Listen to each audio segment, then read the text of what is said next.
সারা দেশেই চলছে শৈত্যপ্রবাহ। শীত পরিস্থিতি নিয়ে জানাতে রংপুর ও চুয়াডাঙ্গা থেকে এবার যুক্ত হচ্ছেন আমাদের সহকর্মীরা। শুরুতেই রংপুর থেকে জানাবেন সহকর্মী নজরুল ইসলাম। নজরুল, রংপুরের শীত পরিস্থিতি সম্পর্কে জানাবেন। কুয়াশার ঘনত্ব কেমন দেখতে পাচ্ছেন? আর কৃষিতে কুয়াশা কতটা প্রভাব ফেলছে?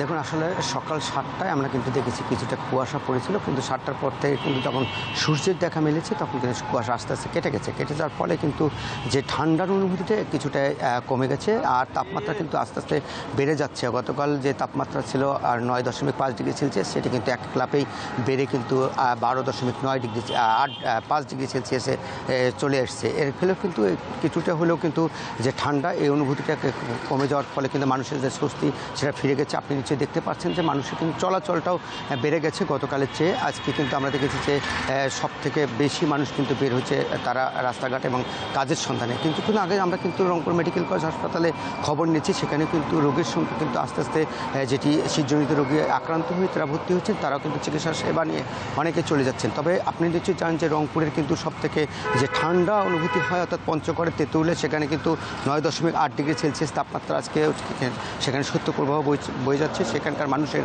কিন্তু দুর্ভোগ কিন্তু বেড়ে গেছে। তবে আমরা কিছুক্ষণ আগে কিন্তু রংপুর মেডিকেল কলেজ হাসপাতালে বার্ন ইউনিটে খবর নিয়েছি, সেখানে যেটা জেনেছি যে অর্থাৎ ২ মাসে বার্ন ইউনিটে ভর্তি হয়েছে ৪২ জন পোড়া রোগী, এর মধ্যে মারা গেছে ২ জন। সেক্ষেত্রে কিন্তু দেখা যাচ্ছে যে রংপুরের যে সব জেলা রয়েছে অর্থাৎ কুড়িগ্রাম, লালমনিরহাট, দিনাজপুর এবং পঞ্চগড়, ঠাকুরগাঁও, পঞ্চগড়ের তেঁতুলিয়া, সেখান থেকে কিন্তু পোড়া রোগীর সংখ্যা কিন্তু আস্তে আস্তে আসছেন রংপুর মেডিকেল কলেজ হাসপাতালে উন্নত চিকিৎসার জন্য। সেখানে কিন্তু তারা ভর্তি হচ্ছেন। তবে রংপুরের আজকের যে তাপমাত্রা যেটি বেড়ে যাওয়ার ফলে কিন্তু যে অর্থাৎ শীতের যে অনুভূতিটা কমে যাওয়ার ফলে কিন্তু মানুষের যে স্বস্তি সেটা কিন্তু ফিরে এসছে। তবে আমি আরেকটা বিষয় জানি যে কৃষিক্ষেত্রে কিন্তু মানুষের যে ভোগান্তি ছিল গত কয়েকদিন ধরে, সূর্যের দেখা মেলেনি ৩ দিন, সেক্ষেত্রে কিন্তু তখন কিন্তু মানুষের ভোগান্তিটা ছিল এবং কৃষিক্ষেত্রে কিন্তু মানুষের যে দুর্ভোগ সেটি ছিল। কৃষিক্ষেত্রে কিন্তু কিছুটা হলেও চরম তাদের দুর্ভোগ পোহাতে হয়েছে, অর্থাৎ কৃষির যে প্রভাব সেটি কিন্তু পড়ে গেছিল। তবে এখন পর্যন্ত যেটি জানা যাচ্ছে অর্থাৎ কৃষি অফিসের পক্ষ থেকে, সেটি কিন্তু বলছেন তারা কৃষির কোনো আর প্রভাব বা অর্থাৎ কৃষির কোনো ক্ষতি হচ্ছে না, এটি আসলে বলছেন।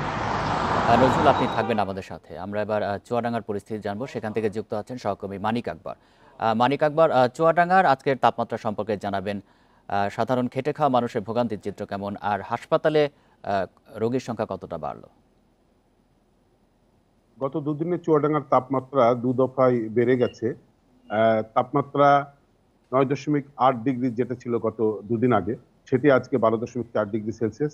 তাপমাত্রা বাড়লেও হিমেল বাতাস আছে, যে কারণে শীত অনুভূত হচ্ছে বেশি এবং মানুষের দুর্ভোগ কষ্ট এটা কিন্তু কমে যায়নি। আর সকাল থেকে আজকে যে অবস্থা ছিল চুয়াডাঙ্গার, সেটা ছিল ঘন কুয়াশা। এখন কিছুটা রোদ বের হয়েছে, কিন্তু তারপরেও সূর্যের উত্তাপ খুব জোরালো নয়, যে কারণে শীত কিন্তু অনুভূত হচ্ছেই। আর শীতজনিত কারণে খেটে খাওয়া মানুষ, বিশেষ করে যারা ভ্যান চালান, রিক্সা চালান, আর দিনমজুর শ্রেণীর মানুষ যারা কাজের সন্ধানে গ্রাম থেকে শহরে আসেন, তারা দুর্ভোগে আছেন। তারা বলছেন তারা পর্যাপ্ত কাজ পাচ্ছেন না, রিক্সা ভ্যান চালকরা তারা যাত্রী পাচ্ছেন না, ফলে তাদের সারাদিনের যে আয় উপার্জন হওয়ার কথা সেটি কমে গেছে।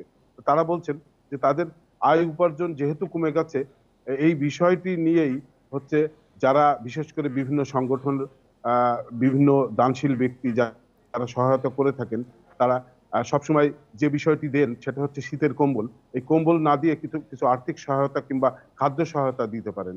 তো এই বিষয়ের পাশাপাশি হাসপাতালে খোঁজ নিয়ে আমি যেটা জেনেছি, শীতজনিত রোগ বেলায় বেড়েছে। বয়স্করা শ্বাসকষ্ট নিয়ে হাসপাতালে আসছেন, শিশুরা নিউমোনিয়ায় এবং সব শ্রেণী পেশার মানুষ ডায়রিয়ায় আক্রান্ত হয়ে হাসপাতালে ভর্তি হচ্ছে। আমি হাসপাতালে খোঁজ নিয়ে দেখেছি সেখানে গত ২-৩ দিন ধরে রুগী থাকছে কিন্তু ৩ গুণ, ধারণ ক্ষমতা ৩ গুণ বেশি রুগী হাসপাতালে ডায়রিয়া ওয়ার্ডে, শিশু ওয়ার্ডে রুগীর চাপ বেড়েছে। তো সব মিলিয়ে সব শ্রেণী পেশার মানুষ তীব্র শীতে কষ্টে আছে। যদিও শীতের একটা বড় প্রভাব সেখানে জনজীবনে পড়েছে। ধন্যবাদ আপনাকে। রংপুর এবং চুয়াডাঙ্গা থেকে জানাচ্ছেন আমাদের সহকর্মীরা।